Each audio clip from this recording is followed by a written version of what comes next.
जय माता दी। बड़ों को मेरा चरण स्पर्श और छोटों को मेरा प्यार। स्वागत करती हूँ आपके अपने इस YouTube चैनल पर और आशा करती हूँ कि आप सभी लोग स्वस्थ होंगे और मस्त होंगे।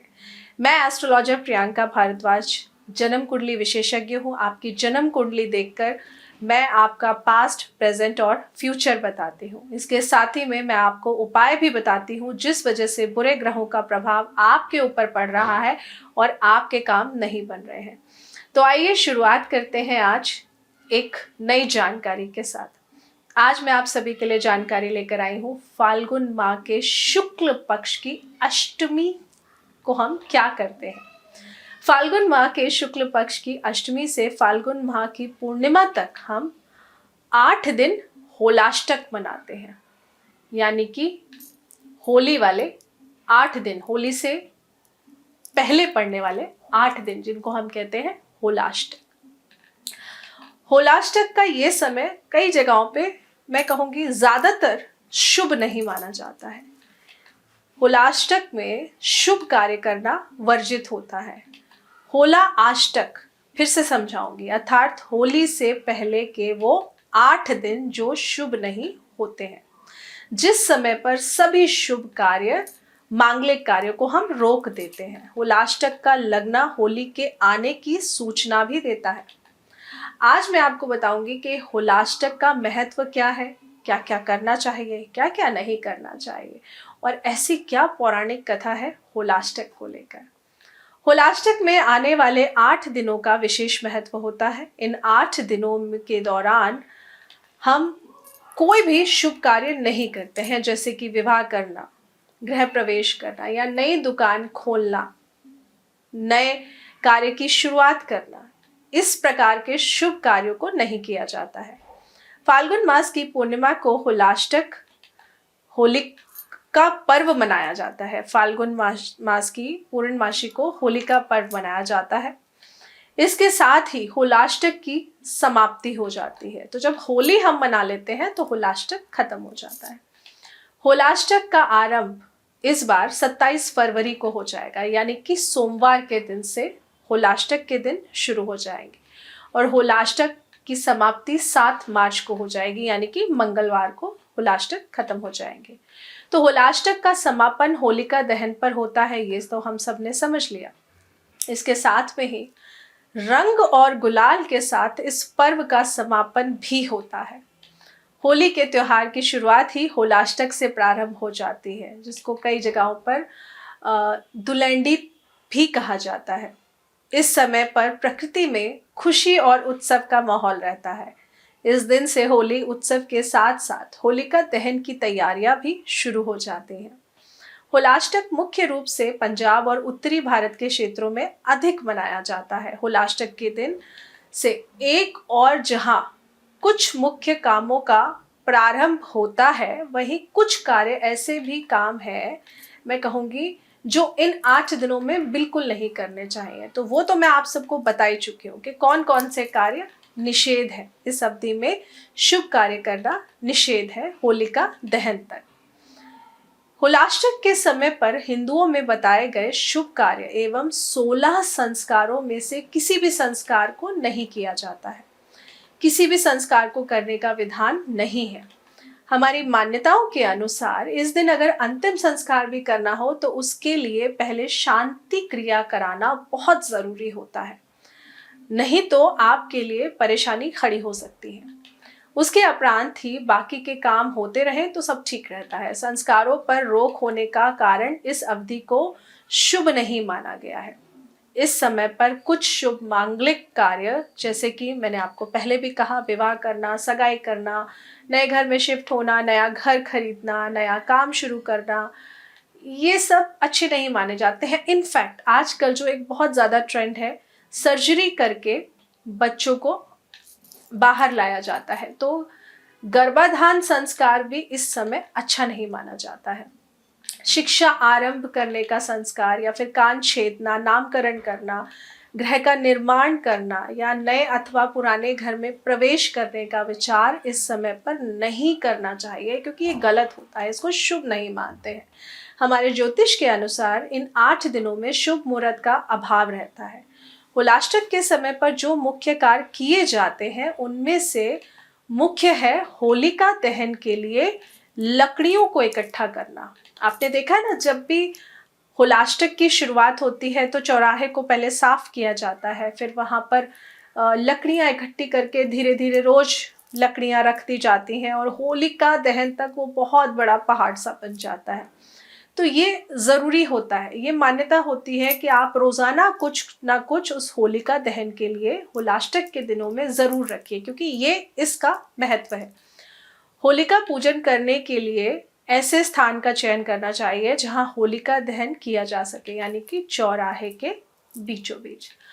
होली से 8 दिन पहले होलिका दहन वाले स्थान को शुद्ध किया जाता है, पवित्र किया जाता है। ये नहीं कि ऐसे ही उठाया और लकड़ियां रख दी, ऐसा नहीं करना चाहिए।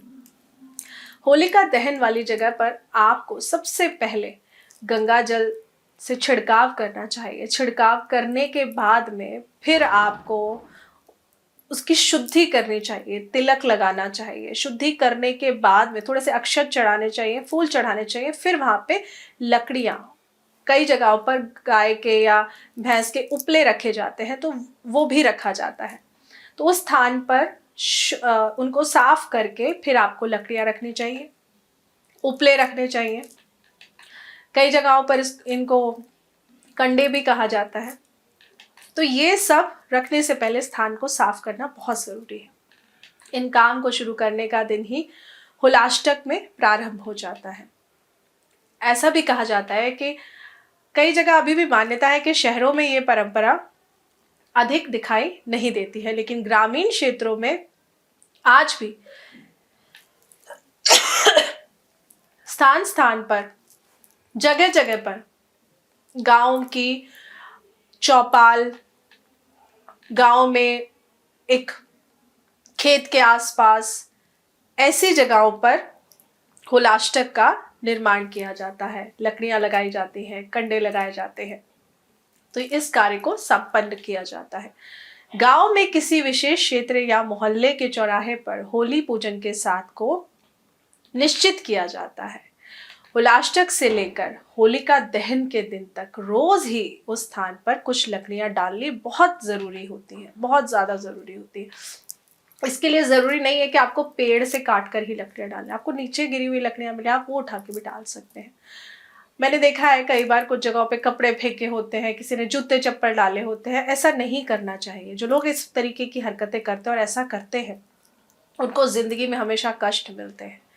वो समझते हैं कि ये कूड़ा इकट्ठा करने की जगह है, तो वो इस पे कूड़ा भी फेंकते हैं, जो कि बहुत गलत है। तो होलिका दहन के लिए होलाष्टक के दिनों में लकड़ियां और उपले जरूर रखें, ये बहुत ज़रूरी है। इस प्रकार होलिका दहन के दिन तक ये लकड़ियों का बहुत बड़ा ढेर तैयार करना भी आवश्यक होता है। शास्त्रों के अनुसार होलाष्टक के समय पर व्रत किया जाता है। कुछ जगहों पे व्रत रखते हैं, कुछ जगहों पे सिर्फ पूजा कर लेती है। स्त्रियां जाती हैं सुबह नहाने के बाद और कहते हैं ना, होलिका पूज के आना। होली से पहले होलिका को पूजना बहुत ज़रूरी होता है। मेरी वीडियो भी पड़ी हुई है चैनल पे, आप देख सकते हैं। मैं नीचे लिंक डिस्क्रिप्शन में डाल दूंगी, आप उसको देख सकते हैं किस तरह होलिका की पूजा की जाती है। इनफैक्ट इस दिन दान करने से भी कष्टों से मुक्ति मिलती है। इन दिनों में सामर्थ्य अनुसार वस्त्र का दान, अन्न का दान, धन का दान, फल का दान जरूर करना चाहिए। ये दान करना बहुत ही अनुकूल माना जाता है। हमारी पौराणिक कथाओं के मुताबिक दैत्यों के राजा हिरण्यकश्यप ने अपने पुत्र प्रहलाद को भगवान श्री विष्णु की भक्ति न करने को कहा, लेकिन प्रहलाद अपने पिता की बात को नहीं मानते हुए श्री विष्णु भगवान की भक्ति करते रहे। इस कारण पुत्र से नाराज होकर राजा हिरण्यकश्यप ने प्रहलाद को कई प्रकार से यातनाएं देनी शुरू कर दी।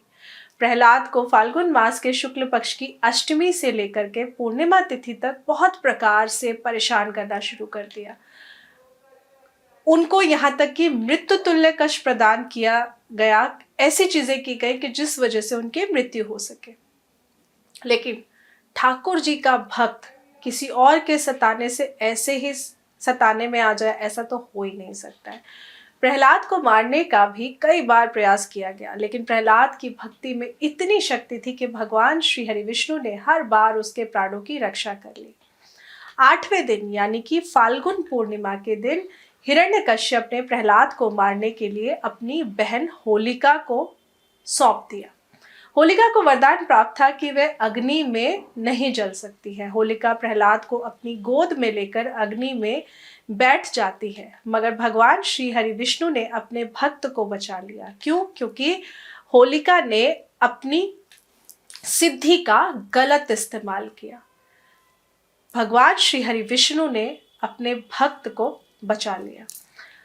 उस आग में होलिका जलकर मर गई, लेकिन प्रहलाद को अग्नि छू भी नहीं पाई। इसी कारण से होलिका दहन से पहले के 8 दिनों को होलाष्टक कहा जाता है और शुभ समय नहीं माना जाता है। इसीलिए शुभ कार्य इस समय वर्जित होते हैं। तो इस बार होलाष्टक की डेट मैं आप सभी को बता चुकी हूँ। क्या क्या नहीं करना है वो भी बता दिया और क्या करना है वो भी बता दिया। होलाष्टक पे आप कोशिश करिए कि इन होलाष्टक के 8 दिनों में ना, ये दिन ना बड़े नेगेटिविटी वाले दिन होते हैं। लॉन्ग ट्रैवल को अवॉइड करिए, लड़ाई झगड़ा अवॉइड करिए। आसपास के लोगों में आप देखेंगे ना, बहुत ज़्यादा नेगेटिविटी एक दूसरे को लेकर बहुत ज़्यादा बढ़ने लगती है। तो आप कोशिश करिए कि आप अपने आप को शांत रख सके। किसी और की बात को सोचकर, किसी और के मेंटल स्थिति को देखते हुए आप अपना दिमाग क्यों खराब करते हैं। आशा करती हूँ आपको जानकारी अच्छी लगी होगी। जानकारी अच्छी लगी हो तो प्लीज़ वीडियो को लाइक ज़रूर करिए और चैनल को सब्सक्राइब करना बिल्कुल मत भूलिए। जय माता दी।